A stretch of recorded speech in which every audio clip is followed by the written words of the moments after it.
Hello and welcome to the 2016 HMRAV 35th Shannon Southern Classic. We've got a huge show coming ahead here on Blendline TV. Before we kick things off though, we caught up with Vintage and Class C rider Bianca Bonner and her 1942 Harley Davidson 750 to get an insight into what it's like to race these classic machines.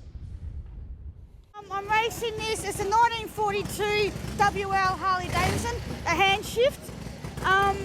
We're in the handshift challenge, Harley versus Indian. It's got 3 speeds, 1, 2, 3. So you have to use your clutch, change gear, and then back to second and third. So it's good fun competing with the guys, stirring them up, having a race with them. So yeah, it's all good fun. It's 750cc. I bought it off the guy that used to have it.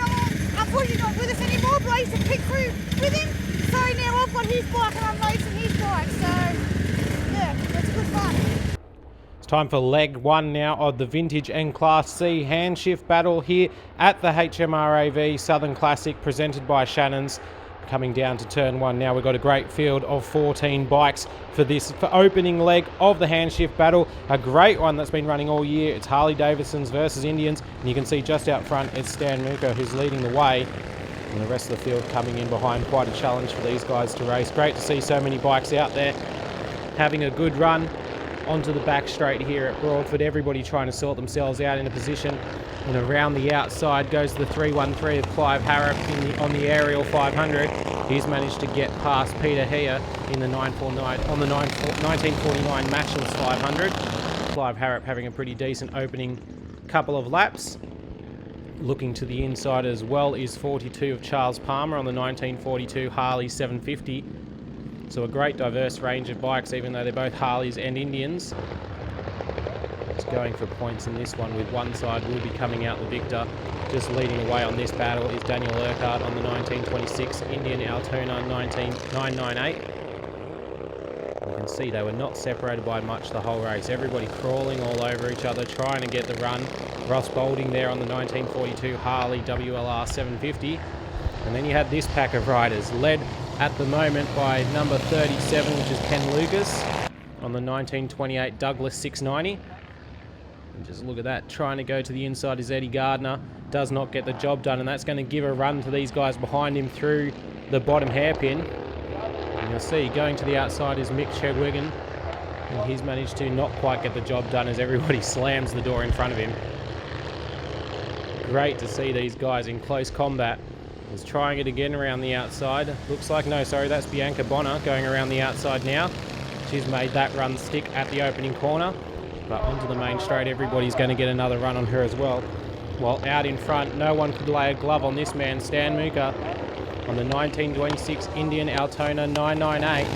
He led comfortably, flag to flag, ran away with it in the end to win by 27 seconds. And he crosses the line to take a comfortable victory in leg 1. So there's our top 5 results. Stan Muka leads the way, Daniel Urquhart, Robert Urquhart, Clive Harrap and Ross Boulding rounding out the top 5.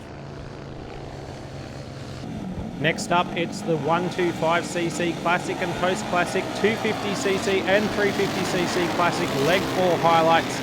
You can see this field of 16 bikes getting away, led by Greg Watkins out front on the 1961 Norton Manx 350.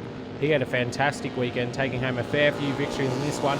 Just in behind him is Eric Salmon and Jack Trees as well. And then you've got the rest of this field coming through. The number 68 there just working its way up towards the front. And you can see going a long way off, one of the bikes in the background just missing the corner completely as Patrick McGann comes down on the 1955 AGS 350. He's trying to chase down bike 80 of Darryl Bailey, on the 1962 Ducati Diana. And then sitting in behind him is Bruce Meredith on the 1961 Ducati 250. Just have a listen to his bike.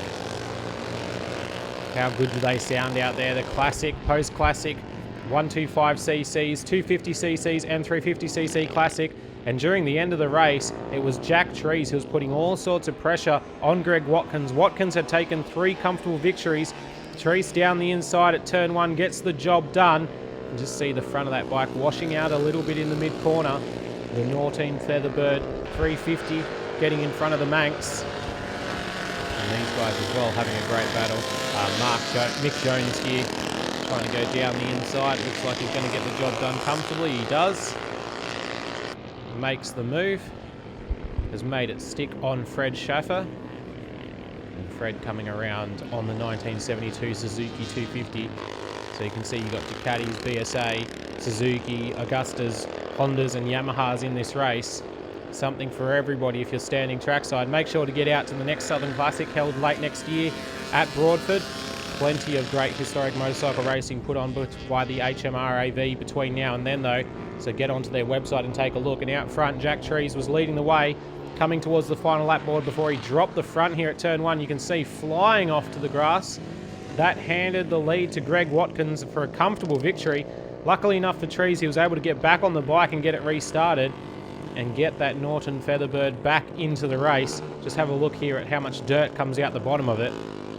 You can see he gets it fired, grabs a gear, loses a couple of kilograms of dirt and gets back into the race. So a lucky finish to his race. He'll still be able to bring it home in second place. But out front, Greg Watkins on the 1961 Norton Manx 350 would take what in the end was a comfortable lead. A comfortable victory, sorry, comes to the checkered flag. Very well deserved after a great weekend of racing. So looking at the top 5 results, Greg Watkins leads home Jack Trees, Eric Salmon, Lincoln Wilson Tucker, and in 5th place, Darryl Bailey. Time to take a look now at the highlights from the 125cc and 250cc Forgotten Era, as well as 250cc Post-Classic 4th leg. You can see leading the way out in front is Nathaniel Wilson as they come down towards turn 1. He had that 1981 Yamaha 250 going exceedingly well.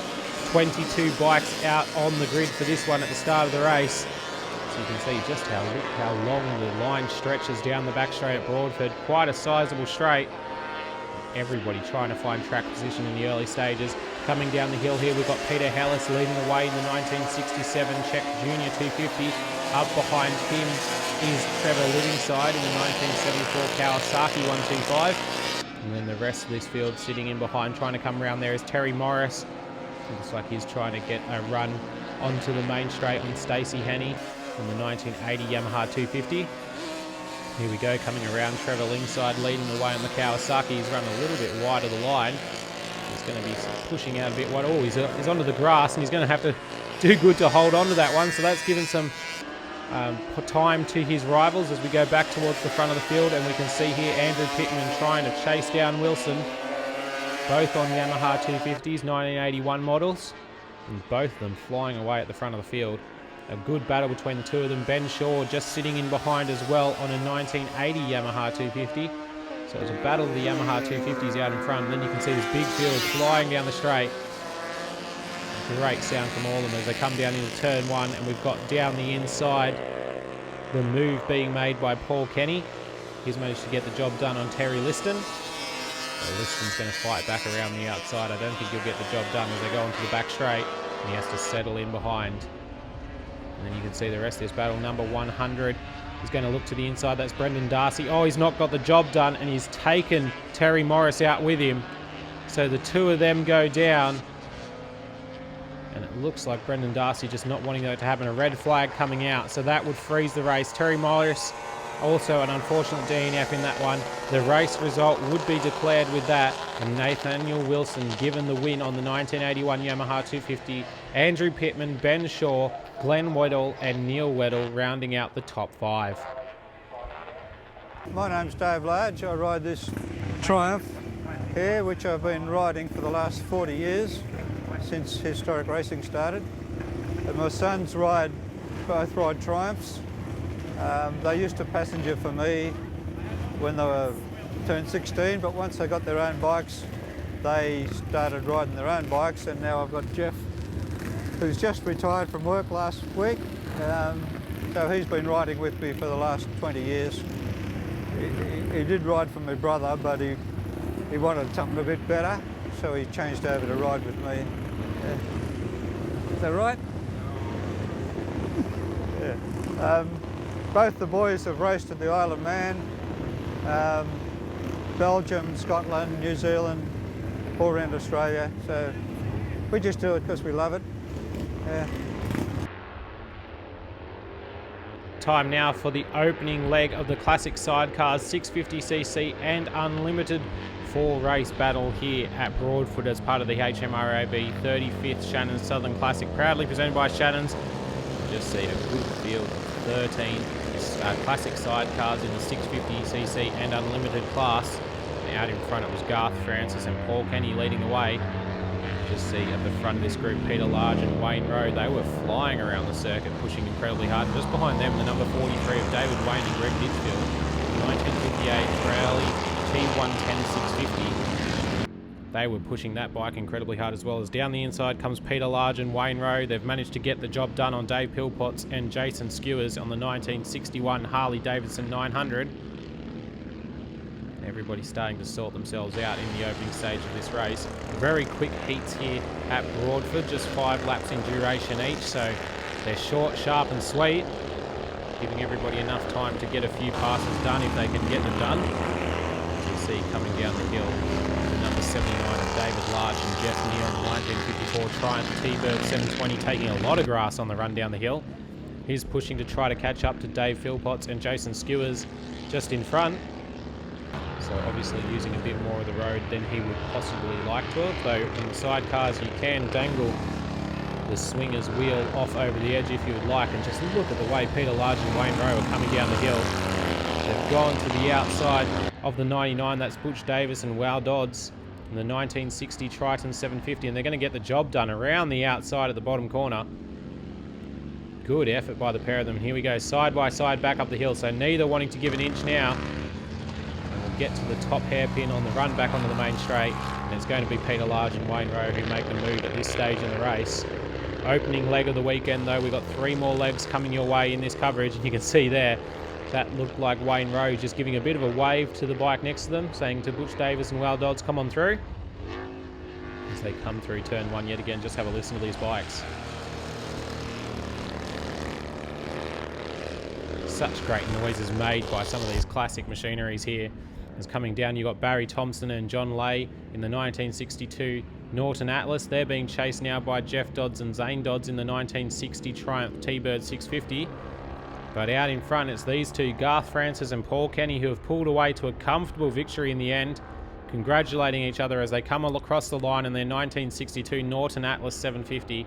So there you go, your race results. Francis and Kenny lead home Thompson, Lay, Dodds and Dodds, Davis and Dodds, and Large and Rowe rounding out the top 5.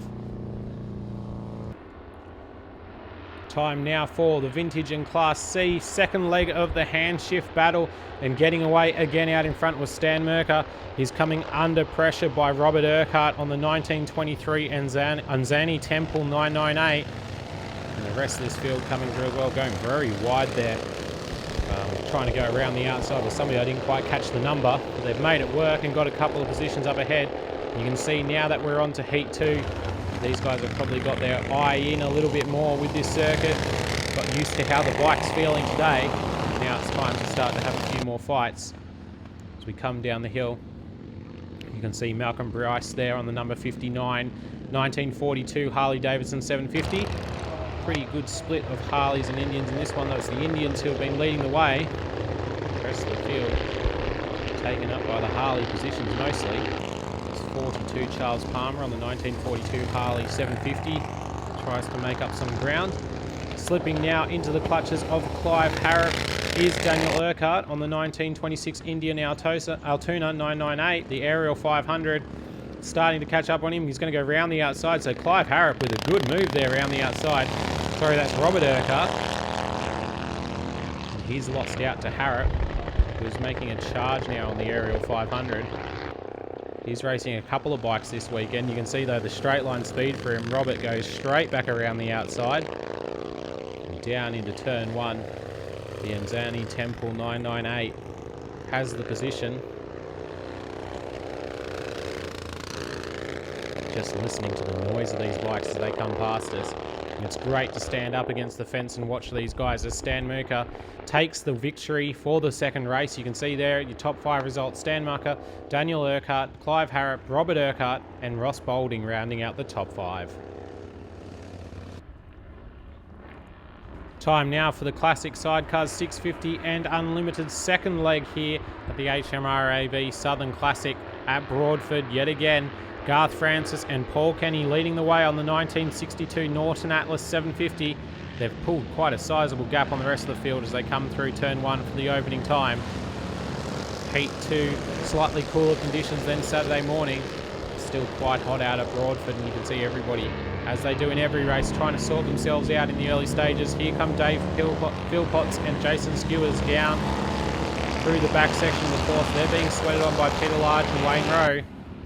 The 1960 Triumph T100 500 going down to the inside now, and he's made the move stick, as just showing the nose in behind is Mick Large and Tom Large on the 1958 Triton T110 650. They've not been able to get close enough at the moment.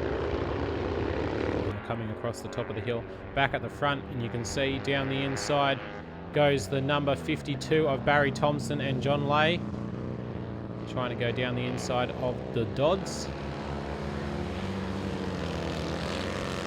Onto the back straight though, and it looks like Jeff Dodds and Zane Dodds have lost out in the 1960 Triumph T-Bird. They're going to go back to the inside, ultimately not able to get it done as Barry Thompson and John Lay lead the way down the hill yet again. This is a good battle for second place at the moment. They're both losing ground on the leader though, Garth Francis and Paul Kenny.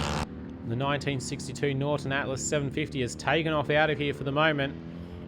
Looks like they're going to get 2 from 2 at this moment in time. But this battle for second place, great between these two bikes. Look how little is separating them as they come through these bottom corners.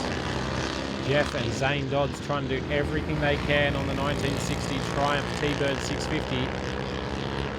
Ultimately, it doesn't look like they're going to have the speed down the main straight, and that's going to be their undoing here as Barry Thompson and John Lay start to drive away. And we go further back and have a look at the 942 of David Betteridge and Rebecca Betteridge on the Norton Atlas 750. They're a little bit behind this little battle here as Dave Philpotts down the inside with Jason Skewers on Peter Large and Wayne Rowe. Oh, sorry, on the number 43 of David Wayne and Greg Ditchfield, who break late into turn 1 and get the job done to get back in front. But Philpotts and Skewers now have the straight line speed on their 1961 Harley Davidson 900, and they get the job done. And a little bit wide there for David Wayne and Greg Ditchfield, and that's allowed David Betteridge and Rebecca Betteridge down the inside in the Norton Atlas. So they have to settle back in behind as we come down the hill yet again. And look how wide they're running that bike. Here's a chance for Betteridge to the inside if he can brake late. No, he doesn't. David Wayne and Greg Ditchfield very late under brakes. They've been great under brakes all weekend, especially into these hairpin corners, the bottom one. But now they're going to lose out on the drive up the hill. Betteridge going around the outside on the Norton Atlas 750, not quite able to do it still. So he's having to sit in behind. Just look at how much the swinger is over the grass there on the number 43 bike of David Wayne and Greg Ditchfield. They are using all of the track and a little bit more to try to get the job done. As we take a look at the cart bike just behind them, number 74 is Mick Large and Tom Large. They're not quite close enough on the Triton T110 650. But out in front, it's Garth Francis and Paul Kenny who have led the way from start to finish on the 1962 Norton Atlas 750. They're going to take another comfortable victory for leg 2 of the Classic Sidecars 650cc and Unlimited here at the Southern Classic, presented by Shannon's at Broadford. We'll have the top 5 results coming up in just a moment. There they are. Francis and Kenny lead the way. Thompson, Lay, Dodds, Davis, Dodds, and Large and Rowe rounding out your top 5. Time now for the 500cc Classic Leg 4. Waiting for the green lights, and away we go with the HMRAV Shannon Southern Classic here at Broadford. A great weekend of racing.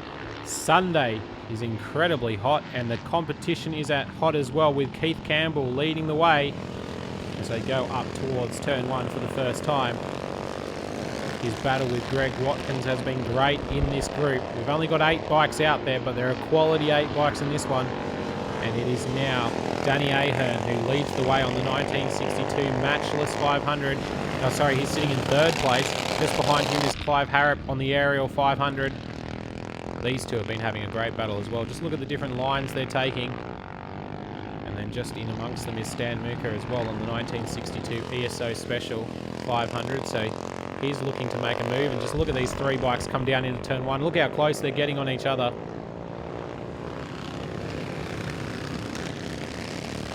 turn one, all trying to use different lines. So they come down the hill yet again. The battle was just immense between all of them. They're catching Greg Watkins in front. So Watkins not having quite as strong a race to finish off the weekend as he's had for the rest of the weekend. And out in front it was Keith Campbell giving the thumbs up to the last lap board. The 1962 ESO Special 500 rider has had a great weekend and some impressive battles in some of the other groups as well as this one. You'll see him a few more times throughout the coverage, but he's going to lead the way comfortably. He's got about a 9-second lead as they came onto the final lap. Just look at the way he's moving this bike through the bottom of the circuit. Very comfortable on top of it. It's moving fluidly underneath him. He'll come down now around the final corner. He could almost roll the bike to the line from here, and he's going to take what's in the end become a comfortable victory. So Keith Campbell takes out leg 4 of the 500cc Classic, and you can see he's quite impressed with himself with that one. So taking a look at the top 5, you've got Keith Campbell leading the way home, Greg Watkins, Danny Ahern, Stan Muka and Clive Harrap rounding out the top 5 for the 500cc Classic leg 4 here at the Southern Classic. Next up at the 2016 HMRAV 35th Shannon Southern Classic here at Broadford, we've got the Sidecars Forgotten Era and Formula 2 leg 4, and leading the way down into turn 1, Bruce Collins and David DeAngelis on the 2013 LCR 600. Trying to go around the outside is Mark Knight and David Rumble on the 1980 Kellett 1130. And then you've got the rest of this field behind. Look at these 4 bikes all over each other. Ooh, a little bit of a swing there for Collins and DeAngelis. And they have lost out to Knight and Rumble, who have now taken the lead. Look at the way they're flinging this sidecar down the hill. And they now have a semi-comfortable lead as they go into the bottom hairpin for the first time. Bruce Collins and David DeAngelis will be ruining that mistake. They had the lead of the race. And we're in with a fighting shot of taking this one out. As we swing around with Jeff Irvin and Eric Morrison on the 1979 Suzuki 1000. They're pulling to the inside after having a good battle at the moment with the number 17 of Ray Early and Red Foster on the 1979 Suzuki 1170. You can see the run down the hill is causing these bikes to be a little bit unstable. And here we go, round the outside. Going to try to make the move as we go too wide with the sidecars up the hill. Jeff Irwin and Eric Morrison pushing incredibly hard to try to go around the outside there. And then we also had this battle for 3rd place in the race. Joey Nichols and David Betteridge up against Ian Gardner and Kevin Burns. The 2008 LCR 600 just sitting behind the 1980 Suzuki Bossum 1100 at the moment. But pulling to the inside at turn 1 is going to get the job done. And a good move there by Joey Nichols and David Betteridge to get into 3rd place at the right time in the race too, as the laps wound down. And out in front it was these guys, Mark Knight and David Rumble.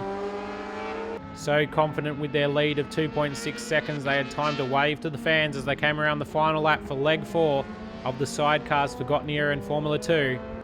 And it was Mark Knight, David Rumble who took the victory, greeted by the checkered flag, waves to everybody as they come across the line.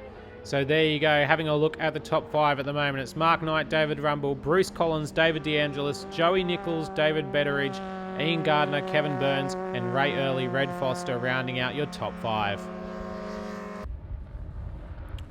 Next up is the Vintage and Class C 3rd leg of the weekend for this handshift battle. So far it's been Stan Merker who's led the way in both races. You can just see 18 bikes out there for this race. A great example of what's on offer from the HMRAV when it comes to the hand shifters, Indian versus Harleys. At the moment it's the Indians who have the upper hand as Stan Merker's taken a couple of victories. Coming down the back straight, you can see just to the inside is going Malcolm Bryce on the 1942 Harley Davidson 750. And around the outside getting the job done is Clive Harrap. He's riding the Aerial 500 to the max using all of the road. Just shoved his way around the outside of Peter Hare there on the matchless 500. Trying to make up a few positions as he had slipped a little bit further down the field than he would have liked. There's Ross Boulding. He just got down the inside of Peter Hare as well. So Ross Boulding on the 1942 Harley WLR 750. Getting himself a couple of positions up ahead as well. He's trying to chase down Clive Harrap, who's having a great run on the Aerial 500. With so few laps here at Broadford, it's important to just get the moves done. As they come through the bottom section, Ray Isles there on the 1942 Harley-Davidson 750, number 384, just in behind this group. Just getting hip and shoulder to the side is Charles Palmer on the 1942 Harley 750. And look how close these guys are as they come through turn 1. Let's just have a listen to these hand shifters through turn 1.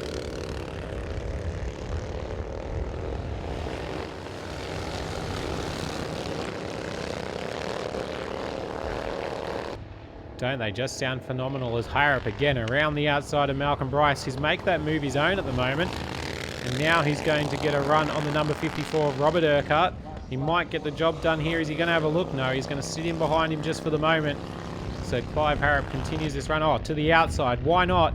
Yet again around the outside. Good move there from Harrap. The Aerial 500 making a run towards the front of the field and getting himself onto the steps of the podium in this third leg of the weekend. Leg 3 of 4 for the hand shift battle, the final round of it. 18 bikes here. Hopefully we'll see a few more next year come out as well. But it's been this man out front, Stan Marker, who's led the way on the 1926 Indian Altona 998. And he's going to take another comfortable victory at the moment. He's 18 seconds away at the front of the field. Nobody's going to be able to catch him from here. Just look at the way he's made that bike look so comfortable underneath him. Around the final corner for the last time in leg 3. And it's going to be Stan Mucker who leads the way. Checkered flag at the ready. There you go. So taking a look at our top 5. It's Stan Mucker who's led the way. Daniel Urquhart behind him. Clive Harrap through to 3rd place. Malcolm Bryce and then Ross Boulding rounding out your top 5. Up next is the classic sidecars 650cc and unlimited 3rd leg here at Broadford as part of the Shannon Southern Classic. Great to have Shannon's on board again here for the Southern Classic. They've been a long-time supporter of historic motorcycle racing and historic racing throughout Australia. So it's good to see them really enjoying their involvement as these 12 classic sidecars, 650cc and unlimited, come out for their 3rd leg. The sidecar challenge here this weekend at Broadford. And you can see the way that the start of this race really messes them all about as we go on board with Dave Philpotts and Jason Skewers. The 1961 Harley-Davidson 900 sitting in about 4th place at the moment as somebody goes all the way off, all 4 wheels off onto the dirt. I think that's David Wayne and Greg Ditchfield just in front. And they have put all 4 wheels off onto the dirt as they came onto the back section of the circuit. And around the outside, what a move from Peter Large and Wayne Rowe, showing ultimate bravery on the 1960 Triumph T100 500. To take the position away, and look at how they've closed the gap to Philpotts in front as the rest of this group now comes on through. So losing ground on the run down the hill was the 942 of David Betteridge and Rebecca Betteridge. Don't think they expected to be overtaken so comfortably on the run as we take our drone footage here at the final corner. Just have a look at how these guys work. Down onto the main straight, it's up to the swinger then to tuck their head down and try to become as aerodynamic as possible. It's 43, David Wayne and Greg Ditchfield put the wheel onto the dirt at the entry to turn 1. Trying to chase down Peter Large and Wayne Rowe just in front. The 1960 Triumph T100 500 should be able to pull away on the straight. You can see that David Wayne and Greg Ditchfield are doing as much as they can in the corners on their 1958 Tri-Aero T100 650. Sometimes it's not quite enough and they're using quite a bit of grass to get it done as well. As we take a look at our leaders, Garth Francis and Paul Kenny, the 1962 Norton Atlas 750 holding off. Just behind them, the number 66 of Jeff Dodds and Zane Dodds on the 1960 Triumph T-Bird 650. Sorry, just in front of them is Barry Thompson and John Lay. This is 2nd place battle on another 1962 Norton Atlas 850. Garth Francis and Paul Kenny are well down the road at the moment, 18 seconds in front as we come towards the final laps of this race. Thompson and Lay trying to hold off Dodds and Dodds, who've had to overtake a couple of bikes during this race to get themselves further forward. Look at the way that bike, the Triumph, washes off in the mid-corner. You see Dodds and Dodds having to do everything they can. They're looking around to just make sure of the gap to the bikes behind them. They've got 9 seconds so they can focus on Thompson and Lay in front. Got to try to make it work on this run down the hill, a roller coaster run down to this hairpin that's almost in a dip here at Broadford, the lowest point of the circuit. You can see a great crowd up along the fence line as well here at Broadford. Fantastic to come and watch them racing, affordable as well, so make sure to get out and support the HMRAV when they hold their events. They put on such an incredible show, race after race very quickly, and you're seeing more example of it here in the classic sidecars. Leg 3 of the weekend, it's pretty hot out there on Sunday, and Garth Francis, Paul Kenny leading the way on the Norton Atlas 750.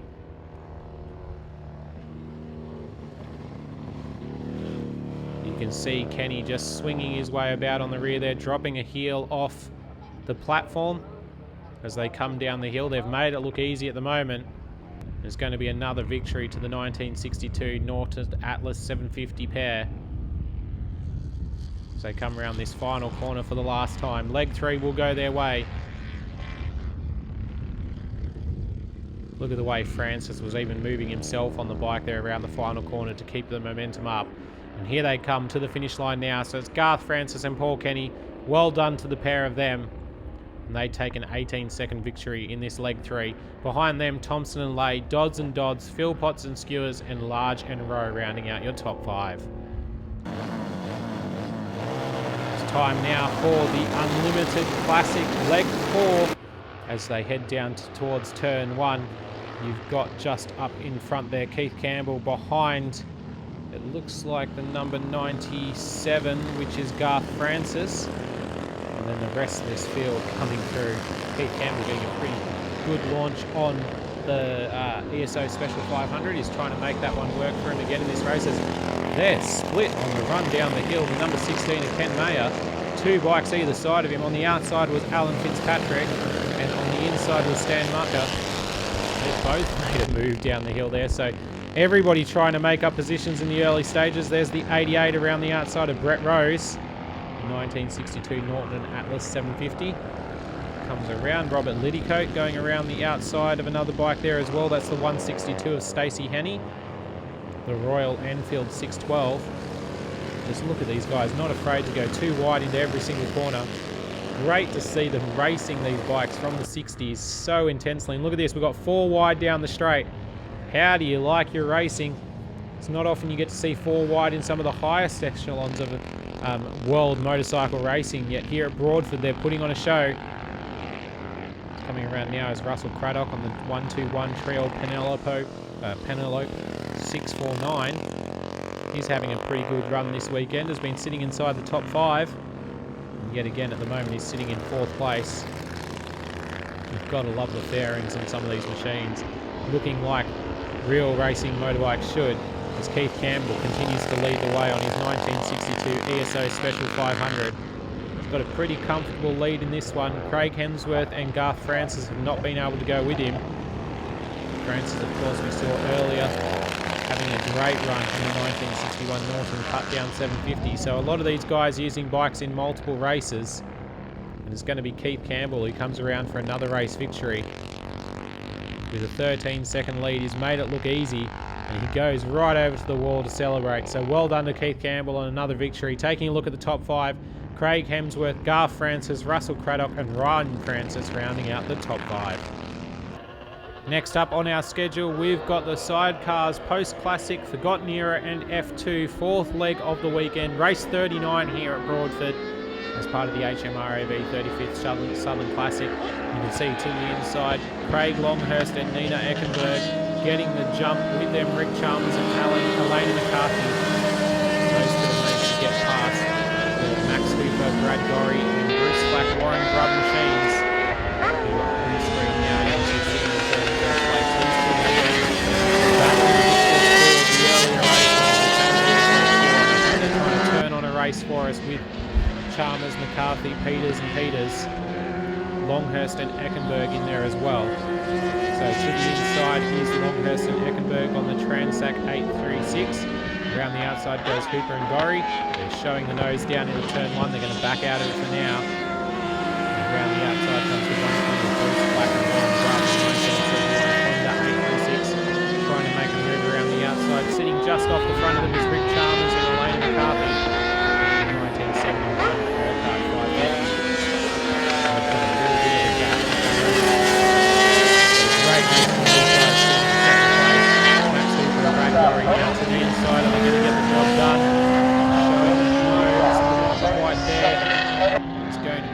Craig Longhurst and Nina Eckenberg, who run around the outside, but eventually they've lost out on this one.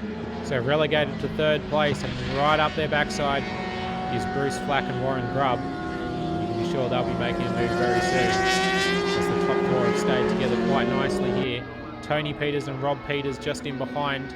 Can't quite see them in shot on the 1972 Dueth Martin.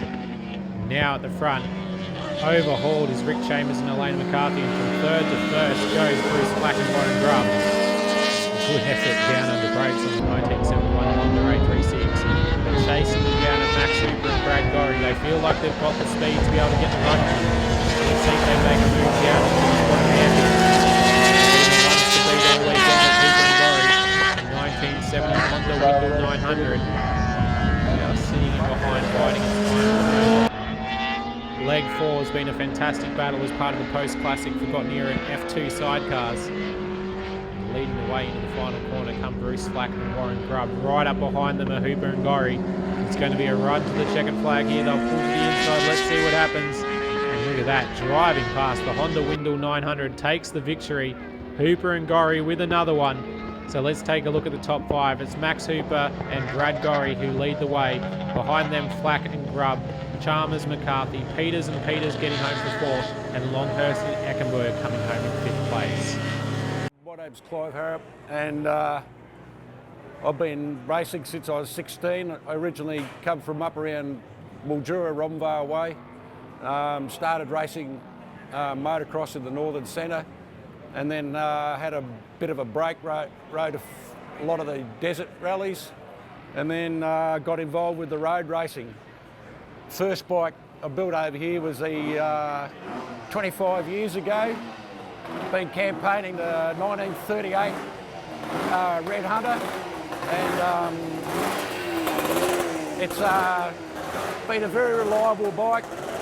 And what we've done is we were started to have trouble breaking crankcases every year, so I started manufacturing and my own crankcases and making the wooden patterns and getting them made at the foundry, and then machining them up and getting engines together that were holding together. So these aerials were never designed originally as a race engine, but they're a close relative to the JAP engine, which is a developed race engine. So, and this one over here, the 38, it's been a good competitive bike over the years. It's won 2 Australian titles, a couple of seconds and thirds, and it's always usually up the sharp end.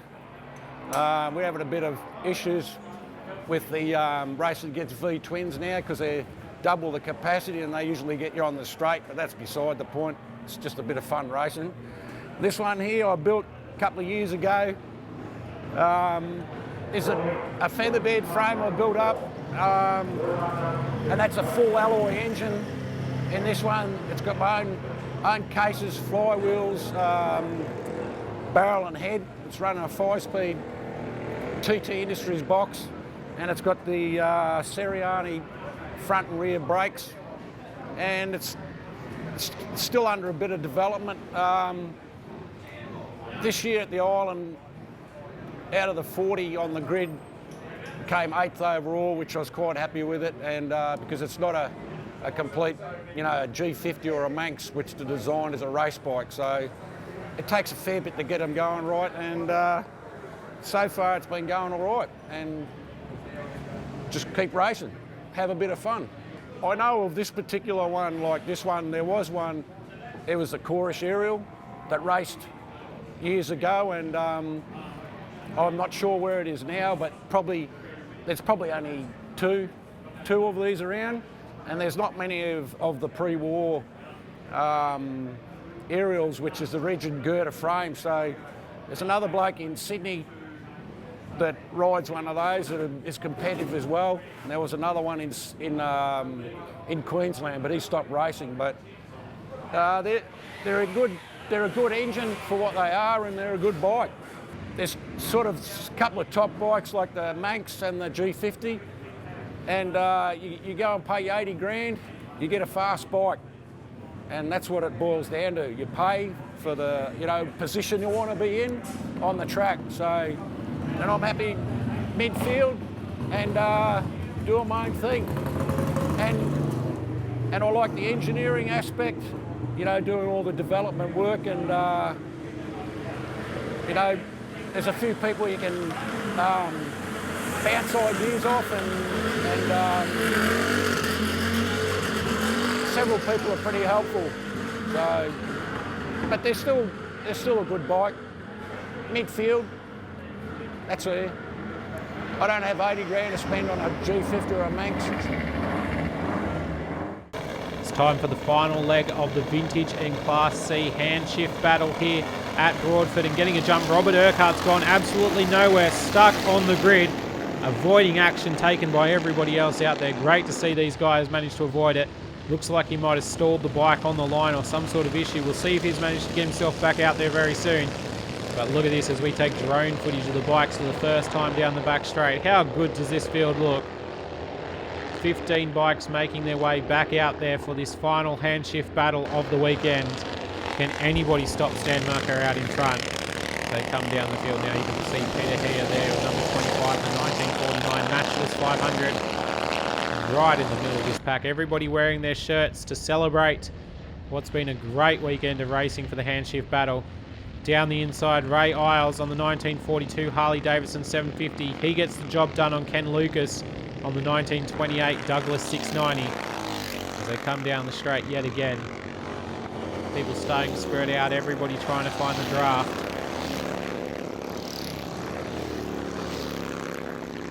Just having a listen to how good those bikes sound as they go flying past our camera on the pit wall.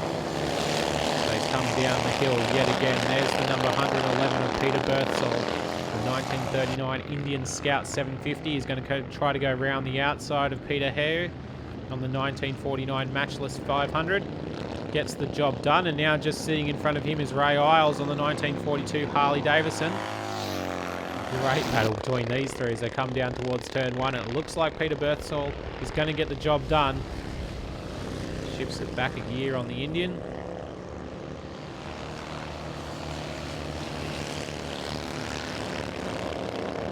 Ray Isles was not willing to give that one up though. You can see he's trying to tuck into the draft. He'll pull to the inside now and see what he can do. Ultimately, it doesn't seem like it's going to be much. And out the front, this man, Stan Merker, leads the way yet again. It's going to be 4 from 4 for him on the 1926 Indian Altona 998. And he's going to take a comfortable 12-second victory here at Broadford. He's been unstoppable all weekend, and it's 4 from 4 for Stan Merker. As we take a look at the top 5 results, Clive Harrap got through for second. Malcolm Bryce, Ross Boulding and Ken Lucas rounding out your top 5. It's time now for the Classic Sidecar 650cc and Unlimited final leg of their weekend, as well as part of the sidecar battle. You can see leading the way again down into turn 1 is Garth Francis and Paul Kenny. They've had a pretty good weekend on the Norton Atlas 750 so far. We'll see if they can continue it. 9 bikes coming out for the final race of the weekend. We always have a little bit of attrition throughout the weekend here with these historic motorcycles, as we've got Phil Potts and Skewers trying to chase down the number 942 in front of them, which is David and Rebecca Betteridge on the Norton Atlas 750. You can see the 1961 Harley Davidson 900 of Phil Potts and Skewers. Looking to the inside onboard camera here gives a great perspective of what the swinger is going through. See just in front, that's Rebecca Betteridge leaning all the way over, now swinging out, and coming up behind them is the number 79 of David Large and Jeff Neal, and buying into it as well is the 179 of Peter Large and Wayne Rowe, the 1960 Triumph T100 500 fighting in with this one. And there's David Large and Jeff Neal on the 1954 Triumph T-Bird 720. So we've got 4 bikes battling together for 4th place in this race at the moment. Unfortunately, they're just shy of a podium spot and a trophy at the end of this weekend if they come home in 4th. But look at this, to the inside, Peter Large and Wayne Rowe get the job done. 2 for 1 down into the bottom corner. Not afraid of using the brakes late in the corner, sorry. They've managed to get past the pair of these bikes in front. So Phil Potts and Skewers will be thinking, how do we make that work for us? As now they get up the inside of David Betteridge and Rebecca Betteridge. Now they'll have to chase out after Peter Large and Wayne Rowe. Up in front, here's the battle for the top spot in the race. Barry Thompson and John Lay leading the way, lifting the wheel there. Garth Francis and Paul Kenny, they're obviously feeling a bit of pressure. They need to try to get the job done on their compatriot Norton Atlas 750 versus Norton Atlas 850 at the moment. And it's Barry Thompson on the 850 leading the way. They're around the outside. Francis and Kenny get the job done. They pulled that out of nowhere at the bottom hairpin. So Francis and Kenny take the lead of this race on the 1962 Norton Atlas 750.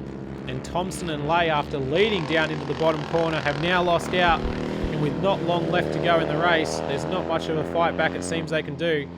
As we see now Garth Francis and Paul Kenny coming around the final corner. They're going to take the victory in this fourth leg of the Classic Sidecars 650cc and Unlimited weekend. And in the end, they made it look easy. 9.4 seconds after that fantastic overtake around the outside. As we go further back and just have a look at these guys coming to the line. Phil Potts and Skewers up against Large and Rowe. Phil Potts is probably a little bit too far back to make a run at the moment, though. He's going to try. Here he goes to the inside. Rowe looks back. You can see he's leaning out in front. Here's Skewers over. Hand out. Great racing from the guys and having a little bit of fun there as well across the line. In the end, it's Francis and Kenny that lead the way. Thompson and Lay second place. Dodds and Dodds. Phil Potts and Skewers got home for fourth. And Large and Rowe coming home in fifth place. Next up is the 350cc post-classic and Forgotten Era final race of the weekend. Leg 4 for them as they come down towards turn 1. At the moment, out in front is Ben Shaw on the 1980 Yamaha 250. 15 bikes in this race. You can see there, 92 is Ben James on the 1970 Suzuki 250. He's having a bit of a battle with the bikes around him, as we can see here. Neil Weddell on the number 5 1980 Yamaha 250 trying to chase down Glenn Weddell on another 1980 Yamaha 250. A lot of Yamaha 250s in this race. They're the bike of choice for the 350cc post-classic and Forgotten Era event. As we swing around with Andrew Pittman on the 1981 Yamaha 250. He's sitting in third place at the moment. The top fighting group amongst these guys, all separated by not much throughout the race. The two leaders are starting to eke away though out in front, and the battle for third is on. As you can see now, Andrew Pittman down the inside. He's going to get the job done, does he? Yes, he does. He's trying to go around the outside as the 96 of Glenn Waddle, and he's going to make it work for him as well. So he's made that work, and all of a sudden, Peter Large is relegated 2 positions in just over a corner as the 2 Yamahas went flying around him there. And now Andrew Pittman and Glenn Waddle are going to try to move away from this pack. As Neil Weddell comes down the inside. Oh, shoves it down the inside for the move on Peter Large. Got the job done. Luckily, Large saw him coming there and moved a little bit out of the way, gave him some racing line. But that is Neil Weddell pushing as hard as he can. While out in front, we've got Nathaniel Wilson chasing down Ben Shaw as the laps tick away in this race. Almost out of time. Here we go. Let's see what Wilson can do. Shaw trying to hold on. 1981 versus 1980 Yamaha 250s here. As they come down to the bottom hairpin, Shaw in front. Wilson to the inside, takes the position away. He's gone very late under brakes though, and you can see switching back, Shaw gets the job done. Side by side up the hill, no. Wilson has to settle in behind yet again. He threw the bike down the inside, hoping it would stick. Shaw saw him coming, just stepped aside, got the better run out of the corner. And now onto the main straight, it's up to Nathaniel Wilson to do something about it. But he managed to get the job done around the back of the circuit. We didn't quite catch it on camera, and on these highlights we've missed it. But it was Nathaniel Wilson who got the job done on Ben Shaw to run down the back straight into the top corner, passing for the lead on the final lap. And eventually by 0.082 of a second, it was Nathaniel Wilson over Ben Shaw, Andrew Pittman, Glenn Weddell and Peter Large rounding out your top 5 in a great race for the 350cc post-classic and Forgotten Era final leg of the weekend.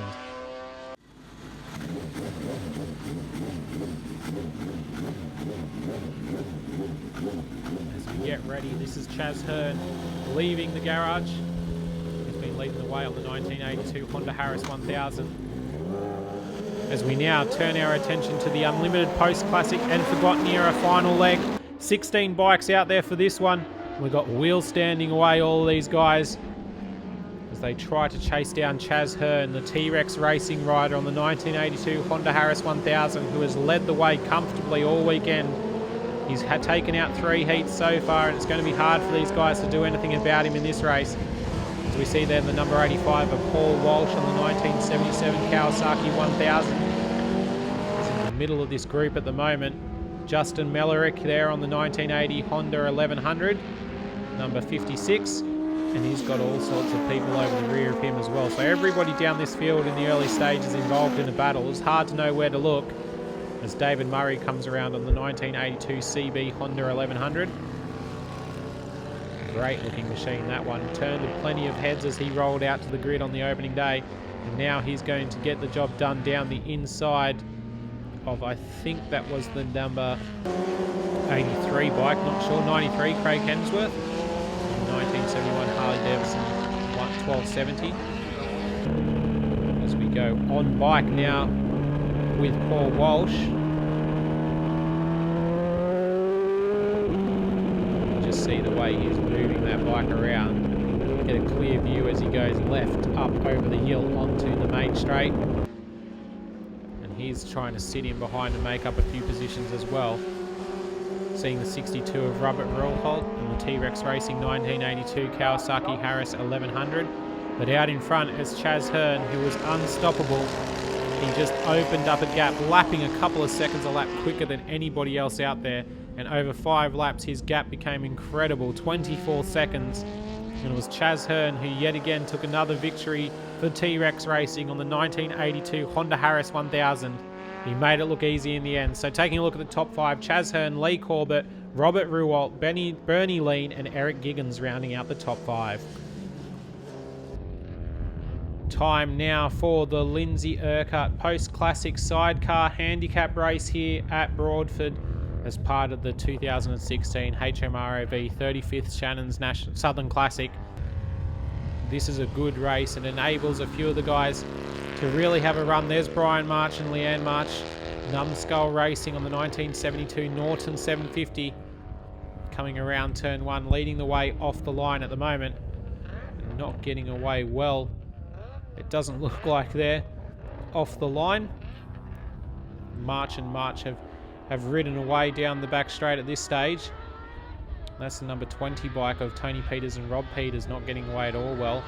As we see Rick Chalmers and Elena McCarthy get away and Craig Longhurst and Nita Eckenberg away as well. We saw them have a great battle in leg 4 of the classic sidecars. And now they're involved in the Lindsay Urquhart Post-Classic Sidecar Handicap. A handicap race where everybody gets led away at different times based off race positions and finishing order from earlier races and qualifying times, of course. And what they do there is they average out where everybody needs to start with the aim of everybody crossing the line at exactly the same time at the end of the race. Of course, that's not how it always ends up working out in these races. As you can see, Rick Chalmers and Elena McCarthy working their way around the bottom of the circuit on the 1971 Urquhart 550. It's not always the way these races work out. Sometimes you have some sort of mechanical issue, or maybe you're not quite as fast as the qualifying lap that they've set for you. But still, it's a great event for everybody to get out and have a go, and a perpetual trophy that everybody wants to try to win. Here's the number 20 of Tony Peters and Rob Peters, who did not get away well. You can see head gestures there to each other. Oh, come on, let's pick up the pace and see if we can get back into it. But it seems like there might be a bit of bike drama for those two on the 1972 Dueth Martin, as Brian March and Leanne March now get caught. Around the outside goes Zane Dodds and John Haynes on the 1964 Triumph 750. They've driven from nearly the back of the field through on this one, and they look like they're going to be able to take out the victory, as that was the pass for the lead. Zane Dodds and John Haynes overtaking Brian March and Leanne March. And now they're going to try to run away out in front. You can see them coming down the hill. They've opened up an impressive gap. March just not able to go with them on the 1972 Norton 750. It's going to be these pair on the 1964 Triumph 750 who lead the way home to take home the Lindsay Urquhart Post-Classic Sidecar Handicap. Very well deserved after a great ride through the field. Just over 7 minutes will be their race time, with a best lap that's only a little bit quicker than March and March. They've held off the faster bikes and they've been able to make it work as they come across the line now and take a victory. So Zane Dodds and John Haynes lead the way. Brian and Leanne march across the line for second place. Well done to them. And then we'll see the rest of the guys come across. Let's take a look at the top 5. Dodds, Haynes, March, Chalmers, McCarthy, Longhurst, Eckenberg, and Flack Grubb rounding out your top 5. Time now for the 500cc Post Classic and 600cc Forgotten Era race at Broadford. Leg 4 of their weekend. And leading the way down into turn 1 for the first time is Mick van der Sande on the 1976 Ducati 500. 14 bikes making their way out for this final leg of the weekend. And a great diversity of them as well. You've got Ducati, Yamaha, Kawasaki, a matchless 500 out there as well. As we see 273 of Mick van der Sande after leading us, or after being up towards the front, in the early stages, he's dropped a little bit down. And we come around now. 327, that's Danny Ahern on the matchless 500. He's trying to hold off van der Sande on the 1976 Ducati 500. And look at the battle the pair of them are having. They're pushing each other hard. This is for 4th place in the race, so they're both trying to get themselves there and see if they can chase down our leaders. As van der Sande has a look, doesn't get the job done. Danny Ahern keeps him honest, holds the inside line. He's given a little bit of ground at the moment. Coming around just behind them. Up the inside goes the number 39 of Hayden Jones. And Chris Hayden on the Ducati just in behind, the 169, lost out there during that battle. And now Hayden Jones gets himself up into this group. Going to be fighting them to try to take away those podium spots. He pulls to the outside. Let's see if he can get the run on the 1972 Honda 500. The rest of the field here as well. Coming around 108. Down the hill is David Murray, the Suzuki RG 500. He's going to be trying to hold off Hayden Jones on the run to the flag, who has charged through the field. Hayden Jones on the 1972 Honda 500. Here he goes, he gets the move done. So David Murray loses out on the Suzuki, while out in front is Chris Haywood in the 1980 Yamaha 500, who's going to lead the way. Coming down to the flag, he's going to take the checkered flag, and an ultimate victory there for Chris Haywood. And it will be David Murray who holds off the charge of Hayden Jones as we see this field come down to the line. Great to see such good racing from all of them. And plenty of great battles throughout that race as well. Everybody giving a little bit of a wave there as they come across the line. So let's take a look at the top 5. Chris Haywood leads home David Murray. Hayden Jones with that great charge through the field. Mick van der Sande and Danny Ahern rounds out the top 5 on the matchless 500.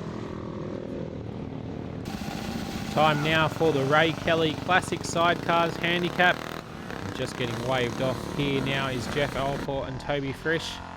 Away out in front is the number 53 of Luke Rockcliffe and James Rockcliffe on the 1953 Norton ES2 500. So they're the ones leading it away, and the rest of this field standing and sitting behind with anticipation of the ones who'll be charging after them. Jeff Alport and Toby Frisch getting away now on the 1950 Triumph T-Bird 650. And just like the Urquhart handicap, the Ray Kelly Classic Sidecar Handicap race, all of these guys led off one at a time to try to chase each other down. So at the moment, Luke Rockcliffe and James Rockcliffe are our leaders. Going to be hard to keep track of where everybody is when you're standing trackside. It's a fantastic spectacle, but you've got to keep track of where everybody is as David Betteridge and Rebecca Betteridge get away now on the number 942. Just beside them was David Large and Jeff Neal on the 1954 Triumph T-Bird 720. And they make their way up to the top corner as another bike was let off behind them. We just saw very quickly. Now we've got the 179 Peter Large, Wayne Rowe, 1960 Triumph T100 being led away. And you just saw going around the outside Luke Rockcliffe and James Rockcliffe on the 1953 Norton. So that shows you just how far behind some of these bikes will start, which in a 5-lap race is going to be quite the effort to try to catch them. Jeff Dodds and Zane Dodds away now on the 1960 Triumph T-Bird. Then you've got David Wayne and Greg Ditchfield getting away. As we take a look at Dodds and Dodds coming up towards turn 1. Sliding this bike in. Look at the corrections they're having to make. as they come through. And then our final bike away, the number 97 of Garth Francis and Paul Kenny, with a lot of work to do. They've had a couple of bikes go around them for the lap, so they're going to need to push on hard as David Large and Jeff Neal get the job done on the run up the hill. That looks like David Betteridge and Rebecca Betteridge are slowing at the moment. We'll see what happens to them as this race progresses, though. It looks like they've recorded a DNF as the 66 of Jeff Dodds and Zane Dodds comes around. They're going past Luke Rockcliffe and James Rockcliffe at the moment, who are both looking down, so there's something wrong with the straight line performance of that bike at the moment. And you can see that they are not going as fast down the straight as they would like, so they might have a bit of a challenge on their hands to get home here. As we take a look at the 22 of Dave Philpotts and Jason Skewers, the 1961 Harley Davidson 900 pair. They're trying to make up some ground to the bikes in front of them as they make their way through the field. Doing some pretty decent lap times at the moment. A 125.792 has been their best, so they're a little bit quicker than the bikes they're chasing, but a little bit slower than the ones after them, and that's how the handicap works. Everybody having to try to chase each other down. So while these bikes may not look like they're close on track, with the way the timing works, they should all meet each other very close to the line. Of course, as we said in the previous handicap, that's not always the way things happen. Just have a listen to this Harley. How good does that Harley Davidson 900 sound? As we take a look coming down the hill, throwing everything, is David Wayne and Greg Ditchfield. They're probably not putting in as fast a laps as people expected on them as the 1958 Trail T1100 650. And they're starting to lose a little bit of ground. I think there's a bike just behind them coming through, or that might be Rockcliffe and Rockcliffe, who have just lost a lap to them. So they're going to have to try to do more than that, as we see Luke Rockcliffe and James Rockcliffe coming around now on the 1953 Norton ES2 500. Still looking down. They don't have the straight line speed they'd like. James, I think it is, in the swinging position looking around. And they're seeing who's coming after them, as here we go. That was the change for the lead. Jeff Allport and Toby Frisch go past on the final lap. So the straight line speed of Rockcliffe and James Rockcliffe, not enough. You can see here's our leaders, Jeff Allport and Toby Frisch on the 1950 Triumph T-Bird 650. We'll see if they can hold on now. They're just in front of Rockcliffe and Rockcliffe, who lost out with the straight line speed up the hill, but might be able to do something about it on the run down the hill. There's not much separating the two of them as they come to the flag. I don't think anybody else is going to get to them here. Francis and Kenny are charging behind on the Norton Atlas 750.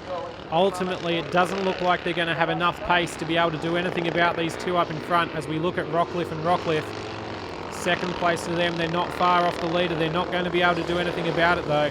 And it's Allport and Frisch who will take home the Ray Kelly Sidecar Handicap, crossing the line at first, just out of shot. There they are. The 1950 Triumph T-Bird 650 takes the victory. So well done to Jeff Allport and Tony Frisch. Great result there for them. Luke Rockcliffe and James Rockcliffe coming home in second place on the 1952 Norton ES2 500. Behind them, Francis and Kenny. And then after that, Philpotts and Skewers. And fifth place goes to Large and Neal. Third place in the Ray Kelly Handicap.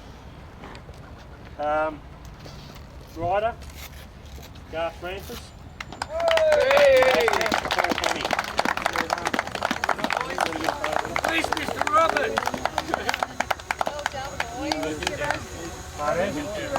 Yeah, I mix them up, yeah. Second place, and god damn it was a nearly first place.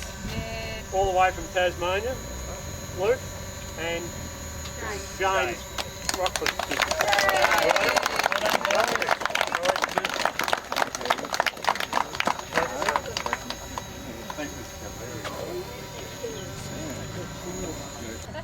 But a well-earned first place in the Ray Kelly Handicap to Jeff Allport and Maybe Chris. yeah, well done.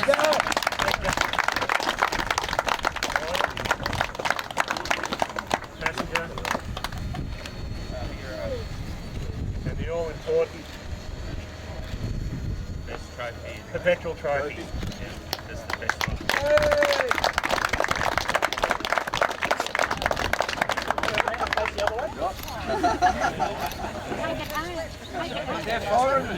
Thank you.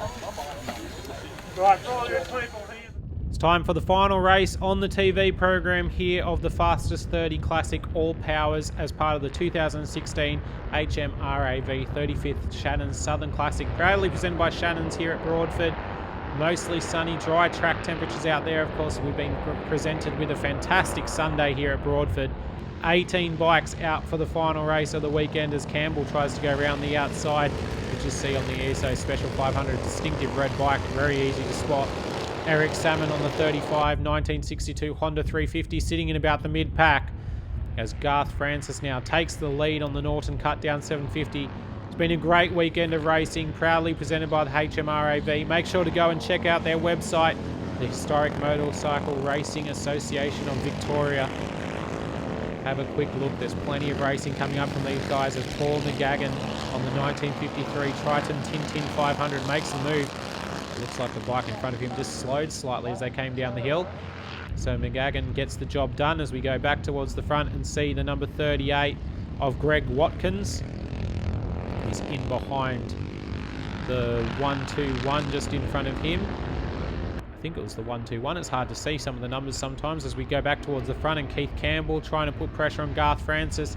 He's going to have to push this bike incredibly hard to see if he can make the move past Francis, who's been a thorn in his side in some of the races this weekend. The Norton Cut Down 750. And we're being treated to a great race between these two at the moment. Keith Campbell wringing the neck of the ESO Special 500 for the Fastest 30 Classic All Powers. So these are your best of your best all the way down the field. And there's some absolutely fantastic battles going on, more than we can possibly show you in a highlights program. We've got DVDs coming of the event with every race in full. And to be able to get the full experience as Campbell goes round the outside, great move at the bottom corner. He's trying to get that ESO Special to the front, and he's made it work around the outside of Garth Francis. So we'll see if Francis can come back at him now. But make sure you get yourself out to this event at Broadford. Check out the dates for next year. Get out here because you'll see a great weekend of racing. There's been a huge crowd up against the fence all weekend, and just look at the quality of racing that they're getting to see as Garth Francis goes back down the inside on the Norton Cut Down 750. Keith Campbell in behind him. They'll go too wide through turn one.